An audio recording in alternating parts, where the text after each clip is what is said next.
ಎದ್ದೋಳಿಯಪ್ಪ. ಹಾ, ಏನ್ ಲಕ್ಷ್ಮಿ ಇಷ್ಟು ಬೆಳಿಗ್ಗೆನೆ ರೀ ಎದ್ದೋಳ್ರಿ ಒಂದ್ ನಿಮಿಷ, ಒಂದೇ ಒಂದ್ ನಿಮಿಷ ಎದ್ದೋಳಿ. ಅರೆ ಇದೇನ್ ಲಕ್ಷ್ಮಿ, ಏನು ಕಾಣಿಸ್ತಾ ಇಲ್ಲ, ಕಣ್ಣಿಗೇನೋ ಕಟ್ಟಿದ್ಯಾ, ಏನಿದು? ತೆಗಿಬಿಡಿ ತೆಗಿಬಿಡಿ, ಹಾಗೆ ಎದ್ದೋಳಿ, ಎದ್ದು ಹಾಗೆ ಬನ್ನಿ. ಇದೊಳ್ಳೆ ಕತೆ ಆಯ್ತಲ್ಲ, ಹೆಂಗೆ ಬರ್ಲಿ? ಏನು ಕಾಣಲ್ಲ ಬೇರೆ, ಹೆಂಗ್ ಬರ್ಲಿ ಹೇಳು? ಎಲ್ಲಿಗೆ ಬರ್ಲಿ? ಅದು ಸರಿ. ಎದ್ದೋಳ್ರಿ, ನಾನು ಕರ್ಕೊಂಡು ಹೋಗ್ತೀನಿ, ಎದ್ದೋಳಿ ನೀವು ಫಸ್ಟ್. ಇದೇನ್ ಲಕ್ಷ್ಮಿ ನಿನ್ ತುಂಟಾಟ? ಏನು ಕಾಣಿಸ್ತಿಲ್ಲಮ್ಮ, ಎಲ್ಲಾದ್ರೂ ಬಿದ್ದರೆ ಏನ್ ಕತೆ ನಂದು? ನಾಳೆ ಬೆಳಿಗ್ಗೆ ಆಫೀಸಿಗೆ ಬೇರೆ ಹೋಗ್ಬೇಕು. ಎಲ್ಲೂ ಬೀಳೋದಿಲ್ಲ, ನಾನು ಇದೀನಲ್ಲ, ಏನಕ್ಕೆ ಹೆದರ್ತೀರಾ? ಸರಿ ಬನ್ನಿ, ಟೈಮ್ ಆಗ್ಬಿಡುತ್ತೆ, ಬರೀ ಬನ್ನಿ. ಹಾ, ಹೆಂಗ್ ಬರ್ಬೇಕು ಹೇಳು? ಹಾಗೆ ಬರ್ರಿ, ಸ್ಟ್ರೈಟ್ ಆಗಿ ಬನ್ನಿ, ನಾನು ಹೇಳ್ತೀನಿ. ಅಯ್ಯೋ ದೇವ್ರೆ, ಎಲ್ಲಿ ಬೀಳ್ತೀನೋ ಏನೋ. ಆಯ್ತು ನಡಿಯಮ್ಮ. ಇನ್ನು ಎಷ್ಟು ದೂರ ಹೋಗ್ಬೇಕು ಲಕ್ಷ್ಮಿ? ಈ ಕತ್ಲಲ್ಲಿ ಎಷ್ಟೋ ದೂರ ನಡ್ಕೊಂಡು ಹೋಗ್ತಿದ್ದೀನೇನೋ ಅನ್ನೋ ತರ ಆಗ್ತಾ ಇದೆ ನನಗೆ. ಹೌದಾ, ಸರಿ ಸರಿ ಬನ್ನಿ. ಅಲ್ಲೋಡ್ರಿ, ಅಲ್ಲೋಡಮ್ಮ, ಅಕ್ಕಿ ಎಷ್ಟು ಚೆನ್ನಾಗಿ ರೆಡಿ ಆಗಿದ್ದಾರೆ. ಹೂ ನಮ್ಮ ಶಿಲ್ಪ, ನನಗೂ ಅಷ್ಟೇನೆ, ನಿಮ್ಮ ಅಕ್ಕಿನೇ ಹೇರ್ ಸ್ಟೈಲ್ ಮಾಡಿದ್ದು. ಅಮ್ಮ, ಅಕ್ಕಿ ಅಂತೂ ಸೂಪರ್ ಆಗಿ ರೆಡಿ ಆಗಿದ್ದಾರೆ ಬಿಡು. ಇಷ್ಟೊಂದು ಚೆನ್ನಾಗಿ, ಇಷ್ಟು ಟ್ರೆಡಿಷನಲ್ ಆಗಿ ರೆಡಿ ಆಗ್ತಾರೆ ಅಂತ ಅನ್ಕೊಂಡಿರ್ಲಿಲ್ಲ ಅಮ್ಮ. ಅದಕ್ಕೆ ಟೇಸ್ಟ್ ಅಂತೂ ಸೂಪರ್. ಹಾ, ಲಕ್ಷ್ಮಿ ಸೀರೆ ಅಂತೂ ಸೂಪರ್ ಆಗಿದೆ, ಅವಳಿಗಂತೂ ತುಂಬಾ ಚೆನ್ನಾಗಿ ಕಾಣಿಸ್ತಿದೆ. ನಮ್ ರವಿ ನೋಡ್ಬೇಕದನ್ನ. ನನ್ನ ಮಗ ಕಳೆದೇ ಹೋಗ್ತಾನೆ ಕಣೆ ಜಯ. ಅಮ್ಮ, ಈ ವರ್ಷ ಒಂಥರ ಸ್ಪೆಷಲ್ ಬರ್ತಡೇ ಆಚರಿಸ್ತಾ ಇದೀವಿ ನಾವು ನಮ್ಮ ಅಣ್ಣಂದು. ಈ ರೀತಿ ಯಾವ ವರ್ಷದಲ್ಲೂ ಆಚರಿಸಿಲ್ಲ, ಅದು ಇಷ್ಟು ಬೆಳಿಗ್ಗೆನೆ. ಹೌದಮ್ಮ ಶಿಲ್ಪ, ಬನ್ನಿ ಅಮ್ಮ, ನಾವು ಹೋಗೋಣ ಬನ್ನಿ.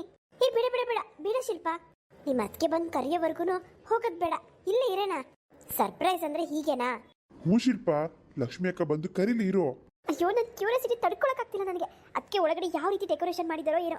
ನನಗಂತೂ ಮೊದಲು ರೂಮ್ಗೆ ಹೋಗ್ಬೇಕು ಅಂತ ಅನಿಸ್ತಾ ಇದೆ. ಅವಾಗಲೇ ಹೋಗಿ ಒಂದ್ಸರಿ ನೋಡ್ಬಿಡೋಣ ಅನ್ಕೊಂಡೆ, ಆದ್ರೆ ಏನ್ ಮಾಡೋದು, ಅದಕ್ಕೆ ಲಾಕ್ ಮಾಡ್ಬಿಟ್ಟಿದ್ರು. ಇಲ್ಲ ಅಂದಿದ್ರೆ ನಾನೇ ಹೋಗಿ ಮೊದಲು ನೋಡ್ತಾ ಇದ್ದೆ. ಹಾ, ನೀನ್ ಅಂತ ಕೆಲಸ ಮಾಡ್ತೀಯ ಅಂತ ಗೊತ್ತು, ಅದಕ್ಕೆ ಲಕ್ಷ್ಮಿ ಅಕ್ಕ ಲಾಕ್ ಮಾಡಿರ್ಬೇಕು. ಏನಿಲ್ಲ, ನೋಡಿದ್ರೇನು, ಅಣ್ಣ ಎಲ್ಲಿ ಮಿಸ್ ಆಗಿ ನೋಡ್ಬಿಡ್ತಾನೋ ಅಂತ ಲಾಕ್ ಮಾಡಿರ್ಬೇಕಷ್ಟೇ ಅದಕ್ಕೆ. ಇಲ್ಲಮ್ಮ ಶಿಲ್ಪ, ನಾವು ಕೂಡ ನೋಡಿಲ್ಲ. ಎಲ್ಲರಿಗೂ ಸರ್ಪ್ರೈಸ್ ಆಗಿರ್ಬೇಕು ಅಂತಾನೆ ನಿಮ್ ಲಕ್ಷ್ಮಿ ಅದಕ್ಕೆ ಯಾರನ್ನೂ ಆ ರೂಮ್ಗೆ ಹೋಗಕ್ ಬಿಟ್ಟಿಲ್ಲ, ತಾನೇ ಎಲ್ಲ ಡೆಕೋರೇಷನ್ ಮಾಡಿದಾಳೆ. ಬನ್ನಿ ಬನ್ನಿ, ಎಲ್ಲರೂ ಬನ್ನಿ. ಅದಕ್ಕೆ ಎಷ್ಟು ಚೆನ್ನಾಗಿ ಕಾಣಿಸ್ತಿದ್ದೀರಾ ಗೊತ್ತಾ? ಅದಕ್ಕೆ ಅಣ್ಣ ಏನಾದ್ರೂ ಈ ಸ್ಯಾರಿನಲ್ಲಿ ನಿಮ್ಮನ್ನ ನೋಡ್ಬಿಟ್ರಂತೂ ಫುಲ್ ಫಿದಾ ಆಗೋಗ್ತಾನೆ. ಯಾವಾಗ ತಗೊಂಡಿರತ್ತೆ ಈ ಸ್ಯಾರಿನ? ಹೌದಮ್ಮ ಲಕ್ಷ್ಮಿ, ಯಾವಾಗ ತಗೊಂಡಮ್ಮ? ಅದೇ ಅತ್ತೆ, ನೆನೆ ಹೋಗಿದ್ನಲ್ಲ, ಇವ್ರಿಗೂ ಬಟ್ಟೆ ತಗೊಂಡು ನನಗೂ ಒಂದು ಸ್ಯಾರಿ ತಗೊಂಡೆ. ಮತ್ತೆ ಬ್ಲೌಸ್ ಯಾವಾಗ ಹೊಲ್ಸ್ಕೊಂಡೆ? ಅತ್ತೆ, ಇದು ರೆಡಿ ಬ್ಲೌಸು, ಹೊಲ್ಸಿಲ್ಲ ಅತ್ತೆ, ನಿನ್ನೆ ತಾನೇ ಸೀರೆ ತಗೊಬಂದಿದ್ದೀನಿ, ಹೆಂಗೆ ಹೊಲಿಸ್ಲಿ? ಅದಕ್ಕೇನೆ ಒಂದು ಐಡಿಯಾ ಮಾಡಿ ಜೊತೆಗೆ ಮ್ಯಾಚಿಂಗ್ ಆಗೋ ಬ್ಲೌಸ್ ಕೂಡ ತಗೊಂಡು ಬಂದ್ಬಿಟ್ಟೆ. ತುಂಬ ಚೆನ್ನಾಗಿದೆ ಅದಕ್ಕೆ, ನಾನು ಹೀಗೆ ಮಾಡ್ತೀನಪ್ಪ. ಹೊಸದಾಗಿ ಏನಾದ್ರು ಸ್ಯಾರಿ ತಗೊಂಡ್ರೆ ಟೈಮ್ ಇಲ್ಲದೆ ಹೋದ್ರೆ ರೆಡಿ ಬ್ಲೌಸ್ ತಗೊಳ್ಳೋದೇ ಬೆಸ್ಟು. ಹಾ ಶಿಲ್ಪ, ಅದಕ್ಕೆ ಅಣ್ಣನ ಏನು ಮಾಡಿದ್ರಿ? ಒಳಗಡೆ ಬಿಟ್ಟು ಬಂದ್ರ? ಕಣ್ಣು ಬಟ್ಟೆ ಬಿಚ್ಚಿಬಿಟ್ರಾ? ಇಲ್ಲಮ್ಮ, ಇನ್ನೂ ಕಣ್ಣಿನ ಬಟ್ಟೆ ಬಿಚ್ಚಿಲ್ಲ. ನಿಮ್ಮ ಅಣ್ಣಂದು ಒಂದೇ ಸನ್ನೆ ಹಠ, ಎಲ್ಲಿ ಕರ್ಕೊಂಡು ಹೋಗಿದ್ಯಾ, ಕಣ್ಣು ಕಟ್ಟಿರೋ ಬಟ್ಟೆನ ಫಸ್ಟ್ ಬಿಚ್ಚು ಅಂತಾರೆ. ನಾನು ಬಿಡ್ತೀನಾ? ನಾನು ಹೇಳೋವರೆಗೂ ಬಿಚ್ಚು ಕೊಡ್ದು ನನ್ನ ಆಣೆ ಅಂತ ಹೇಳಿದ್ದೀನಿ. ಬನ್ನಿ ಬನ್ನಿ ಬನ್ನಿ, ಟೈಮ್ ವೇಸ್ಟ್ ಮಾಡೋದು ಬೇಡ, ಬನ್ನಿ. ಆಮೇಲೆ ನಿಮ್ಮಣ್ಣ ನಮಗೆ ಗೊತ್ತಿಲ್ಲದೇ ಬಟ್ಟೆ ಬಿಚ್ಚಿ ನೋಡ್ಬಿಟ್ಟಾರ ಆಮೇಲೆ. ಅಯ್ಯೋ ದೇವ್ರೆ, ಹ್ಞೂ, ಅದಕ್ಕೆ ಅಣ್ಣ ಬೇಕಾದ್ರೆ ಹಾಗೂ ಮಾಡ್ಬಿಡ್ತಾನೆ. ನಡೀರಿ ನಡೀರಿ, ಹೋಗೋಣ ನಡೀರಿ. Happy birthday to you, happy birthday to you, happy birthday, happy birthday, happy birthday to you, happy birthday to you. Lakshmi, Lakshmi, ಯಾರ್ಯಾರಿದ್ದಾರೆ ಇಲ್ಲಿ? ಇಷ್ಟೊಂದು ಜನದ ವಾಯ್ಸ್ ಕೇಳಿಸ್ತಿದ್ಯಲ್ಲ. ಅಮ್ಮ, ಶಿಲ್ಪ ಧ್ವನಿ ಇದ್ದಾಗಿದೆ. ಎಲ್ಲರೂ ಇದ್ದೀರಾ?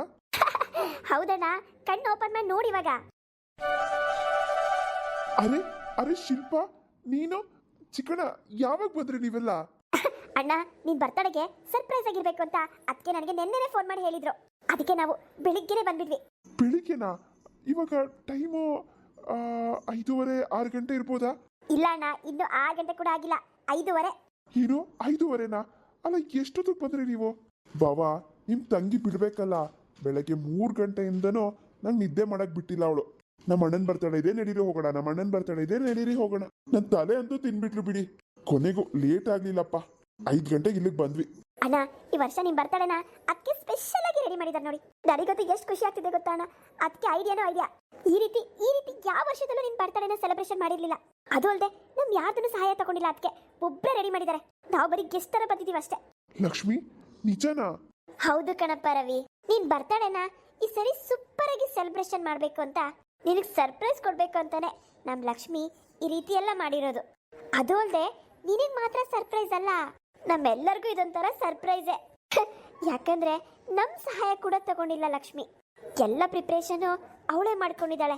ಅಡಿಗೆಯಿಂದ, ತಿಂಡಿಯಿಂದ, ಸ್ವೀಟ್ ಇಂದ, ಈ ರೂಮ್ ಡೆಕೋರೇಷನ್ ಇಂದ, ಒಂದು ಕೇಕ್ ಆರ್ಡರ್ ಆಗಿರ್ಬೋದು, ಮತ್ತೆ ನಿನಗೆ ತಗೊಂಡಿರೋ ಬಟ್ಟೆ ಎಲ್ಲನೂ ಸ್ಪೆಷಲ್ ಆಗಿರ್ಲಿ ಅಂತ. ಹೌದಪ್ಪ ರವಿ, ನನ್ನ ಸೊಸೆ ಒಬ್ಳೆ ಎಷ್ಟೆಲ್ಲ ಪ್ರಿಪ್ರೇಷನ್ ಮಾಡಿದ್ದಾಳೆ. ಲಕ್ಷ್ಮಿ ಒಬ್ಳೆ ಇಷ್ಟೆಲ್ಲ ಮಾಡಿದ್ಯಾ? ಹೌದು ರೀ, ಹ್ಯಾಪಿ ಬರ್ತ್ಡೇ ರೀ. ಈ ವರ್ಷದ ಮೊದಲನೇ ವಿಶಸ್ಸು ನಂದೇ ಆಗಿರ್ಬೇಕು ಅಂತ ಅನ್ಕೊಂಡಿದ್ದೆ.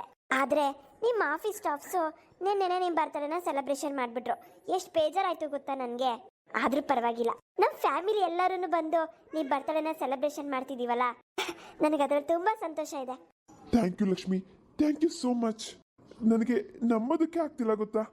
ನಾನು ಯಾವ ವರ್ಷದಲ್ಲೂ ಮನೇಲಿ ಇಷ್ಟು ಗ್ರ್ಯಾಂಡ್ ಆಗಿ ಬರ್ತ್ಡೇನ ಸೆಲೆಬ್ರೇಷನ್ ಮಾಡ್ಕೊಂಡಿರ್ಲಿಲ್ಲ. ಬೇಕಾದ್ರೆ ಕೇಳು. ಹೌದು, ಅದಕ್ಕೆ ನಾವೆಲ್ಲ ಒಂದು ಕೇಕ್ ತಂದು ಮನೇಲಿ ಸ್ವೀಟ್ ಮಾಡ್ತಾ ಇದ್ವಿ. ಕೇಕ್ ಎಲ್ಲ ತರ್ತಿದ್ದು ನಾನೇನೆ, ಆದ್ರೆ ಇಷ್ಟು ಚೆನ್ನಾಗಿ ಅಲಂಕಾರ ಎಲ್ಲ ಮಾಡ್ತಿರ್ಲಿಲ್ಲ. ಹೌದಮ್ಮ ಲಕ್ಷ್ಮಿ, ನಮಗೆ ಇಷ್ಟೊಂದೆಲ್ಲ ಚೆನ್ನಾಗಿ ಅಲಂಕಾರ ಮಾಡೋದಕ್ಕೆ ಬರೋದಿಲ್ಲ. ಈ ಬಲೂನ್ ಎಲ್ಲ ಹಾಕೋದಕ್ಕೆ ಇನ್ನೊಬ್ಳಿಗೆ ಎಷ್ಟು ಕಷ್ಟ ಆಗಿರ್ಬೇಕು. ಇಲ್ಲ ಅತ್ತೆ, ಆ ರೀತಿ ಏನು ಕಷ್ಟ ಇಲ್ಲ ಬಿಡಿ. ನಾವು ಯಾರನ್ನು ತುಂಬಾ ಪ್ರೀತಿಸ್ತೀವೋ ಅವ್ರಿಗೋಸ್ಕರ ನಾವು ಮಾಡೋ ಪ್ರತಿಯೊಂದು ಕೆಲಸನೂ ಕಷ್ಟ ಅನ್ಸೋದಿಲ್ಲ. ಯಾಕಂದ್ರೆ ನಾವು ಆ ಕೆಲಸನೆಲ್ಲ ತುಂಬಾ ಪ್ರೀತಿಯಿಂದ ಮಾಡ್ತೀವಿ, ನಮ್ಮವ್ರಿಗೋಸ್ಕರ ಅಂತ ಮಾಡ್ತೀವಿ. ಹಾಗಾಗಿ ನಮ್ಗೆ ಯಾವ ಕಷ್ಟನೂ ಅನ್ಸೋದಿಲ್ಲ. ಇನ್ನೂ ಮಾಡೋದಕ್ಕೆ ಸಂತೋಷ ಆಗುತ್ತೆ. ನನಗೆ ಇನ್ನೂ ಚೆನ್ನಾಗಿ ಮಾಡಬೇಕು ಅಂತ ಆಸೆ ಇತ್ತು, ಆದರೆ ಟೈಮ್ ಸಾಕಾಗ್ಲಿಲ್ಲ. ಇಲ್ಲ Lakshmi, I am very happy. ನೀನು ಈ ರೀತಿ ಏನು ಡೆಕೋರೇಷನ್ ಮಾಡ್ದೇನೆ ಕೇಕ್ ಕಟ್ ಮಾಡಿಸಿದ್ರು ನನಗೆ ಸಂತೋಷನೇ. ಅಷ್ಟು ಅಲ್ದೇನೆ ಬರೀ ವಿಶ್ ಮಾಡಿದ್ರು ನನಗೆ ತುಂಬಾ ಸಂತೋಷ ಆಗ್ತಿತ್ತು. ನನಗೆ ಗೊತ್ತು ರೀ, ನಿಮ್ದು ಅಂತ ಒಳ್ಳೆ ಮನಸ್ಸೆ ಅಂತ. ಆದ್ರೆ ನೆನಪಿಗೆ ಅಂತ ಇರ್ಬೇಕಲ್ಲ, ಮನೆಯವ್ರ ಖುಷಿನೂ ಆಗ್ಬೇಕಲ್ವಾ. ನಮಗೂ ಒಂಥರ ಹೊಸ ಖುಷಿ ಸಿಗುತ್ತೆ. ಒಂದೊಂದ್ಸರಿ ನಮ್ಮ ಪ್ರೀತಿನ ಮನ್ಸಲ್ಲಿ ಇಟ್ಕೊಂಡು ನಾನು ನಿನ್ನ ಪ್ರೀತಿಸ್ತಾ ಇದ್ದೀನಿ ಅಂತ ಅಂದ್ರೆ ಏನ್ ಚೆನ್ನಾಗಿರುತ್ತೆ ಹೇಳಿ. ಮನ್ಸಲ್ಲಿರೋದನ್ನ ಒಂದೊಂದ್ಸರಿ ತೋರ್ಸ್ಕೋಬೇಕಾಗತ್ತೆ. ಒಬ್ರೊಬ್ರು ಒಂದೊಂದ್ ತರ ತೋರ್ಸ್ಕೋತಾರೆ. ನಾನು ಈ ರೀತಿ ತೋರ್ಸ್ಕೊಂಡಿದ್ದೀನಿ. ನಿಮಗ್ ಖುಷಿ ಆಯ್ತಾ? ಅಷ್ಟು ಸಾಕು ನನಗೆ. ಹೌದು ಲಕ್ಷ್ಮಿ, ತುಂಬಾ ಖುಷಿ ಆಗ್ತಿದೆ ಕಣೆ. ಹ್ಯಾಪಿ ಬರ್ತ್ಡೇ ಅಪ್ಪ. ಚಿನಿಮಾ, ನೀನ್ ಇಲ್ಲಿದ್ಯಾ? ಥ್ಯಾಂಕ್ ಯು ಬಂಗ್ಲೆ, ಥ್ಯಾಂಕ್ ಯು ಸೋ ಮಚ್ ಕಂದ. ಅಣ್ಣ, ಬೇಗ ಕೇಕ್ ಕಟ್ ಮಾಡೋಣ. ಹೀಗೆ ಮಾತಾಡ್ತಾ ನಿಂತ್ಕೋತೀಯೋ ಕೇಕ್ ಕಟ್ ಮಾಡ್ತೀಯೋ ಹೇಳಿವಾಗ. ಹಾರಿ, ಕೇಕ್ ಕಟ್ ಮಾಡಿ. ತಗೋ ಲಕ್ಷ್ಮಿ. ಲಕ್ಷ್ಮಿ, ಇವತ್ತು ನೀನ್ ತುಂಬಾ ಚೆನ್ನಾಗಿ ಕಾಣಿಸ್ತಿದೆ ಕಣೆ. ನಿನ್ಗೆ ನನ್ ದೃಷ್ಟಿನೇ ತಾಕೋತರ ಇದೆ. ರೀ, ಎಲ್ಲರೂ ನೋಡ್ತಿದ್ದಾರೆ. ನೋಡ್ಲಿ ಬಿಡೆ, ನಮ್ಮನೆಯವ್ರ ತಾನೆ. ಇರ್ಲಿ ಬಿಡಿ, ಅದಕ್ಕೆ ನಾವೇನು ಅನ್ಕೊಳ್ಳೋದಿಲ್ಲ. ನೀವು ಹೀಗೆ ಖುಷಿಯಾಗಿದ್ರೆ ನಮ್ಗಷ್ಟೇ ಸಾಕು.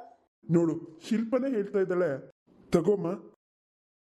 ತಗೊಳ್ರಿ, ನನ್ನ ಕಡೆಯಿಂದ ನಿಮ್ಗೆ ಗಿಫ್ಟ್. ಏನು ಗಿಫ್ಟಾ? ಹಾ, ತಗೊಳ್ಳಿ. ಏನಿದೆ ಲಕ್ಷ್ಮಿ ಇದ್ರಲ್ಲಿ? ತೆಗೆದ್ ನೋಡಿಯಪ್ಪ, ಸರ್ಪ್ರೈಸ್ ಗಿಫ್ಟ್. ಸರ್ಪ್ರೈಸಾ? ಇದು ಅರೆ ಅರೆ ಲಕ್ಷ್ಮಿ, ಚೈನು. ವಾವ್, ಎಷ್ಟು ಚೆನ್ನಾಗಿದೆ ಚೈನು. ನಾನು ಇಮ್ಯಾಜಿನೇ ಮಾಡ್ಕೊಂಡಿರ್ಲಿಲ್ಲ ನೀ ನನಗೆ ಈ ರೀತಿ ಗಿಫ್ಟ್ ಕೊಡ್ತೀಯ ಅಂತ. ಈ ಚೈನ ನಾನು ಅವತ್ತು ಅವತ್ತು ಅವತ್ತು ಎಲ್ಲಿ ನೋಡಿದ್ದೆ? ಅವತ್ತು ನನ್ನ ಫ್ರೆಂಡ್ ಗೃಹ ಪ್ರವೇಶಕ್ಕೆ ಹೋಗಿದ್ವಲ್ಲ, ಅವಾಗ ಒಂದು ಜ್ಯುವೆಲರಿ ಶಾಪಿಗೆ ಹೋದಾಗ ಅವ್ರಿಗೆ ಗಿಫ್ಟ್ ತಗೊಳೋದಕ್ಕೆ ಅಲ್ಲಲ್ವ ನೋಡಿದ್ದು? ಹಾ ರೀ, ಅಲ್ಲೇ ನೋಡಿದ್ದು. ಈಗ ಚೆನ್ನಾಗಿದೆ ಅಂತ ಅದನ್ನೇ ನೋಡ್ತಿದ್ರಲ್ಲ, ಅದಕ್ಕೇನೆ ನನಗೆ ಈ ವರ್ಷದಲ್ಲಿ ನಿಮ್ಗೆ ಅದೇ ಗಿಫ್ಟ್ ಕೊಡ್ಬೇಕು ಅಂತ ಅನ್ನಿಸ್ತು. ಅದಕ್ಕೆ ಅದನ್ನೇ ತಗೊಂಡೆ. ತುಂಬಾ ಥ್ಯಾಂಕ್ಸ್ ಲಕ್ಷ್ಮಿ, ತುಂಬಾ ಖುಷಿ ಆಗ್ತಿದೆ. ಅಣ್ಣ, ಆ ಚೈನ ಹಾಕೋಣ, ಹೇಗೆ ಕಾಣ್ತೆ ನೋಡ್ತೀವಿ? ಹೂನಪ್ಪ ರವಿ, ಹಾಕೊಳ್ಳೋ. ವಾವ್ ಅಣ್ಣ, ಎಷ್ಟು ಚೆನ್ನಾಗಿ ಕಾಣಿಸ್ತಿದೆ ಗೊತ್ತಾ? ಈ ಚೈನ್ ಅಂತೂ ನಿನ್ ಕತ್ತಿಗೆ ಸೂಪರ್ ಆಗಿ ಕಾಣಿಸ್ತಿದೆ ಅಲ್ವಾ ರೀ? ಅಲ್ವಾ ಅದಕ್ಕೆ? ಹೌದು ಬಾವಾ, ತುಂಬಾ ಚೆನ್ನಾಗಿ ಕಾಣಿಸ್ತಿದೆ ಚೈನು. ಹೂನ ರವಿ, ತುಂಬಾ ಚೆನ್ನಾಗಿದೆ ಕಣೋ ಚೈನು. ಮಾವ, ಅದೆಲ್ಲ ಹೇಳೋದಿಲ್ಲ. ದುಡ್ಡು ಗಿಡ್ಡು ಏನು ಕೇಳ್ಬಿಡಿ ನಾನು ಇವರಿಗೆ ಪ್ರೀತಿಯಿಂದ ಕೊಟ್ಟಿರೋದಷ್ಟೇ. ಸರಿ ಬಿಡಮ್ಮ, ನಿಮ್ಮ ಮಾವ ಸುಮ್ಮನೆ ಕೇಳಿದ್ರಷ್ಟೇ. ತುಂಬಾ ಚೆನ್ನಾಗಿದೆ ಅಣ್ಣ. ನನ್ನ ಕಡೆಯಿಂದ ಒಂದು ಪುಟ್ಟ ಗಿಫ್ಟ್ ತಗೋಣ. ಏನಿದೆ ಶಿಲ್ಪ ಇದ್ರಲ್ಲಿ? ಅರೆ ಅರೆ ವಾವ್ ಶಿಲ್ಪ, ವಾಚ್ ಅಂತೂ ತುಂಬಾನೇ ಚೆನ್ನಾಗಿದೆ. ಥ್ಯಾಂಕ್ ಯು ಶಿಲ್ಪ. ಬಾವಾ ನಿಮ್ ತಂಗಿ ನೆನ್ನೆನೆ ಹೋಗಿ ಈ ವಾಚ್ ಸಿಗೋವರೆಗೂ ಬಿಟ್ಟಿಲ್ಲ ನೋಡಿ. ಅಷ್ಟು ತಿರ್ಗಾಡ್ಸ್ಬಿಟ್ಟಿದಾಳೆ ನನ್ನ. ಕೊನೆಗೂ ಅವಳು ಇಷ್ಟಪಟ್ಟಿದ್ ವಾಚ್ ಸಿಕ್ತು, ತಗೊಬಂದ್ವಿ. ಅಬ್ಬಬ್ಬಬ್ಬಾ, ನೀವಂದ್ರೆ ಅದೇನ್ ಪ್ರಾಣನ ಅವಳಿಗೆ. ಹೌದೇನಮ್ಮ ಶಿಲ್ಪ? ಯಾಕಮ್ಮ ಸುಮ್ನೆ ಅವ್ರನ್ನ ಗೋಳು ಇಕ್ಕೋತ್ಯಾ? ಏನಿಲ್ಲ ಬಿಡೋಣ, ಅಷ್ಟೇ ಮಾಡೋಕ್ಕಾಗಲ್ವಾ ಅವ್ರಿಗೆ? ನಿನಗೆ ನಾನು ಈ ವರ್ಷ ವಾಚ್ ಕೊಡ್ಬೇಕಂತ ತುಂಬಾ ಆಸೆ ಇತ್ತು, ಅದ್ರ ಪ್ರಕಾರ ವಾಚ್ನೆ ಕೊಟ್ಟಿದ್ದೀನಿ. ತುಂಬಾ ಚೆನ್ನಾಗಿದೆ. ತುಂಬಾ ಚೆನ್ನಾಗಿದೆ ಶಿಲ್ಪ. ನಿಮ್ಮ ಅಣ್ಣಂಗೆ ಈ ಸರಿ 2 ಕಡೆಯಿಂದ ಕಾಸ್ಟ್ಲಿ ಗಿಫ್ಟ್ ಅಲ್ವೇನ್ರಿ? ಈ ಎಲ್ಲದಕ್ಕಿಂತನೂ ನೀವು ನನಗೋಸ್ಕರ ತೋರ್ಸೋ ಪ್ರೀತಿ ಇದೆಯಲ್ಲ, ಅದಕ್ಕಿಂತ ಕಾಸ್ಟ್ಲಿದ್ ಯಾವ್ದಿದೆ ಲಕ್ಷ್ಮಿ ಹೇಳು? ಹೋಗ್ಯಪ್ಪ, ಮಾತಲ್ಲೇ ಮೋಜು ಮಾಡ್ಬಿಡ್ತೀರಾ ನೀವು. ಎಲ್ಲರಿಗೂ ತುಂಬಾ ಥ್ಯಾಂಕ್ಸ್. ನನ್ನ ಬರ್ತಡೇನ ಇಷ್ಟು ಚೆನ್ನಾಗಿ ಸೆಲೆಬ್ರೇಷನ್ ಮಾಡಿದ್ದಕ್ಕೆ. ನಾನು ಈ ಬರ್ತಡೇನ ಅಂದ್ರೆ ಇವತ್ತಿನ ದಿನನ ಯಾವ ವರ್ಷದಲ್ಲೂ ಮರೆಯೋದಿಲ್ಲ. ಅದು ಲಕ್ಷ್ಮಿ, ನೀ ನನ್ನ ಹೆಂಡತಿ ಆಗಿರೋದು ನನ್ನ ಲಕ್ಕು. ಇಷ್ಟು ಪ್ರೀತಿ ಮಾಡೋ ಹೆಂಡತಿ ನನಗೆ ಸಿಗ್ತಾಳೆ ಅಂತ ನಾನು ಅನ್ಕೊಂಡೇ ಇರ್ಲಿಲ್ಲ ಗೊತ್ತಾ. ನಾನು ಕೂಡ ರೀ, ಇಷ್ಟು ಒಳ್ಳೆಯವರು ನನಗೆ ಸಿಗ್ತಾರೆ ಅಂತ ನಾನು ಕೂಡ ಅನ್ಕೊಂಡಿರ್ಲಿಲ್ಲ. ಬನ್ನಿ ಬನ್ನಿ, ಹಬ್ಬದ ಅಡುಗೆ ಮಾಡಿದ್ದೀನಿ, ಎಲ್ಲರೂ ಒಟ್ಟಿಗೆ ಕೂತ್ಕೊಂಡು ಊಟ ಮಾಡೋಣ. ಅದಕ್ಕೆ ನನಗಂತೂ ಹೊಟ್ಟೆ ತುಂಬಾ ತಳ ಆಗ್ತಿದೆ. ಇಡೀ ರಾತ್ರಿ ನಿದ್ದೆ ಮಾಡಿಲ್ಲ ನಾನು ಬೇರೆ. ಹೊಟ್ಟೆ ಹಸಿವಂದ್ರೆ ಹಸಿವು, ನಾವು ಬೇರೆ ಬೇಗ ಹೋಗ್ಬೇಕು. ಬೇಗ ಬನ್ನಿ, ಊಟ ಮಾಡೋಣ. ಸರಿ ನಡೀರಿ ಹೋಗೋಣ. ಫ್ರೆಂಡ್ಸ್, ನಿಮ್ಮೆಲ್ಲರಿಗೂ ನಮ್ಮ ಈ ಬರ್ತ್ಡೇ ಸೆಲೆಬ್ರೇಷನ್ ವಿಡಿಯೋ ಇಷ್ಟ ಆಗಿದ್ರೆ ಲೈಕ್, ಶೇರ್, ಕಮೆಂಟ್ ಮಾಡೋದನ್ನ ಮರಿಬೇಡಿ. ಮತ್ತೆ ಯಾರೆಲ್ಲ ಹೊಸದಾಗಿ ನೋಡ್ತಿದ್ದೀರಾ ನಮ್ಮ ಚಾನಲ್ನ, ದಯವಿಟ್ಟು ಸಬ್ಸ್ಕ್ರೈಬ್ ಮಾಡ್ಕೊಳ್ಳಿ. ಮತ್ತೆ ನಾವು ಹಾಕೊಂಡು ವಿಡಿಯೋಸ್ನ ತಪ್ಪದೇ ಶೇರ್ ಮಾಡಿ. ಆದಷ್ಟು ಬೇಗ 10,000 ಸಬ್ಸ್ಕ್ರೈಬರ್ಸ್ನ ಕಂಪ್ಲೀಟ್ ಮಾಡ್ಕೊಳ್ಳೋದಕ್ಕೆ ಸಪೋರ್ಟ್ ಮಾಡಿ. ಮತ್ತೆ ಫ್ರೆಂಡ್ಸ್, ನಾನು ನಿಮಗೆ ಹೇಳಿದ್ದೆ ದಿನಕ್ಕೆ 3 ವಿಡಿಯೋ ಹಾಕ್ತೀನಿ ಅಂತ. ದಯವಿಟ್ಟು ಕ್ಷಮಿಸಿ, 2 ಚಾನಲ್ ಮೇಂಟೈನ್ ಮಾಡ್ತಿರೋದ್ರಿಂದ 3 ವಿಡಿಯೋ ಹಾಕೋದಕ್ಕೆ ತುಂಬ ಕಷ್ಟ ಆಗ್ತಾ ಇದೆ. ಅದಕ್ಕೆ ಈ ಚಾನಲಲ್ಲಿ ಬೆಳಗ್ಗೆ 7 ಗಂಟೆಗೆ ಪ್ರತಿದಿನ 1 ವಿಡಿಯೋ ಪ್ರಸಾರ ಆಗುತ್ತೆ. ಮತ್ತೆ ಇನ್ನೊಂದು ಚಾನಲ್ ಇದೆಯಲ್ಲ, MSN ಕಾರ್ಟೂನ್ ಕನ್ನಡ ಚಾನಲ್, ಅದರಲ್ಲಿ ನೈಟ್ 8 ಗಂಟೆಗೆ ವಿಡಿಯೋ ಪ್ರಸಾರ ಆಗುತ್ತೆ. ಈ ಚಾನಲಲ್ಲಿ ಬೆಳಗ್ಗೆ 7 ಗಂಟೆಗೆ, ಇನ್ನೊಂದು ಚಾನಲಲ್ಲಿ ರಾತ್ರಿ 8 ಗಂಟೆಗೆ. ದಯವಿಟ್ಟು ನೋಡಿ, ಸಪೋರ್ಟ್ ಮಾಡಿ. ನಿಮ್ಮೆಲ್ಲರಿಗೂ ಬೇಜಾರಾಗುತ್ತೆ ಅಂತ ನನಗೆ ಗೊತ್ತು. ಇದೇನಪ್ಪ ದಿನಕ್ಕೆ 3 ವಿಡಿಯೋ ಹಾಕ್ತೀನಿ ಅಂತ ಹೇಳಿ ಈಗ 1 ವಿಡಿಯೋ ಹಾಕ್ತೀನಿ ಅಂತ ಹೇಳ್ತಾ ಇದ್ದಾರೆ ಅಂತ. ನಾನು ಪ್ರಯತ್ನ ಮಾಡಿದೆ ಫ್ರೆಂಡ್ಸ್, ಬಟ್ ಆದರೆ ತುಂಬ ರಿಸ್ಕ್ ಆಗ್ತಿದೆ. ಹಾಗಾಗಿ ದಿನಕ್ಕೆ 1 ವಿಡಿಯೋ ಅಂತ ಕಂಪಲ್ಸರಿ ಹಾಕ್ತೀನಿ. ನೋಡಿ, ಸಪೋರ್ಟ್ ಮಾಡಿ. ಮುಂದಿನ ವಿಡಿಯೋದಲ್ಲಿ ನಮ್ಮ ಈ ಸ್ಟೋರಿ ಕಂಟಿನ್ಯೂ ಆಗುತ್ತೆ, ತಪ್ಪದೇ ನೋಡ್ತೀರಿ ಅಂತ ಹೇಳ್ತಾ ಎಲ್ಲರಿಗೂ ಬಾಯ್.